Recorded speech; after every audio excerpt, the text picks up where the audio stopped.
नमस्कार, म एभरेस्ट गौतम। विश्व कल्याण ज्ञान महायज्ञ 2082 श्रावण 1 गतेदेखि 31 गतेसम्म पाशुपत क्षेत्र सुमार्गी भवन अगाडि आयोजना हुँदैछ। नेपालका प्रतिष्ठित प्रवीण वाचक तथा व्यासाचार्य पण्डितहरू दीनबन्धु पोखरेल, चैतन्य कृष्ण महाराज, बालकृष्ण आचार्य, राधानन्द माण्डव्य, आचार्य शाकम्भरी तथा साम्बावी लगायतले प्रवचन दिने भएका छन्। सम्पूर्णलाई ओम नमः शिवाय, जय शम्भो। आउँदै गरेको 2082 साल श्रावण 1 गतेदेखि 31 गतेसम्म हुने काठमाडौँको पशुपतिनाथ क्षेत्र परिसरमा आयोजना गर्न लागि हिम्मतखण्ड नेपाल महात्म्य, पशुपति पुराण र शिव पुराणको विशेष कार्यक्रम आयोजना हुँदैछ।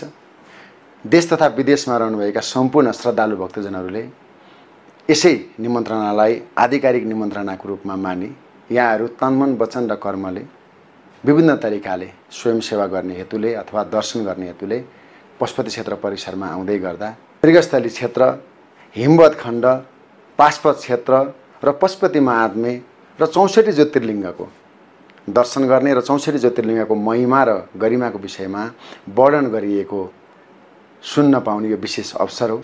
साथै श्रावण महिनाभरि आयोजना हुन लागेको उक्त विश्व कल्याण महायज्ञमा स्वयंसेवक, प्रचार प्रसार, व्यवस्थापन तथा सहयोग गर्न चाहेमा वा अन्य कुनै जिज्ञासा भएमा सङ्कल्पकर्ता राधानन्द माण्डव्यसँग सम्पर्क गर्नुहुन अनुरोध गरिएको छ। धन्यवाद, नमस्कार।